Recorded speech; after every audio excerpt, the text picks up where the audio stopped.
আগামী 14ই জানুয়ারি হজরত মাওলানা doctor Mizanur Rahman আজহারির seminar আছে জাহাঙ্গীরনগর ইউনিভার্সিটিতে।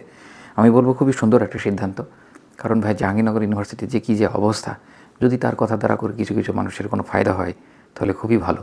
গত কয়েকদিন আগে আমি জাহাঙ্গীরনগর ইউনিভার্সিটিতে গেছিলাম এবং আমার পৌঁছাতে পৌঁছাতে রাত 12টা প্লাস বেজে গেছে। আমি 12টার সময় জাহাঙ্গীরনগর ইউনিভার্সিটির যে পরিবেশ দেখছি, মানে বড়ই অবাক করা। এরকম অবস্থা যে দেখলাম 12টা 12:30 বাজে বয়ফ্রেন্ড গার্লফ্রেন্ড ঘুরে বেড়াচ্ছে, পুকুরের ধারে 3-4টা জোড়ায় হয়ে বসে আছে, অনেক জায়গায় একসাথে দাঁড়িয়ে দাঁড়িয়ে ছেলে মেয়ে আড্ডা দিচ্ছে। অথচ ঢাকা বিশ্ববিদ্যালয়ে প্রায় রাত 10টার ভিতরে হয়তো হলগুলা গেটগুলো বন্ধ হয়ে যায়, কিন্তু জাহাঙ্গীরনগর ইউনিভার্সিটিতে নাকি নতুন সিস্টেম চালু করছে যে কখনো গেট বন্ধ হয় না মেয়েদের হলগুলা। এর ফলশ্রুতিতে যে পরিবেশ দেখা গেছে, বড়ই অবাক করা। এই কারণে ডক্টর মিজানুর রহমান আজহারী সাহেবের যদি যে সেমিনারটা হবে, এই সেমিনারের দ্বারা যদি কোনো ফায়দা হয় তাহলে খুবই ভালো।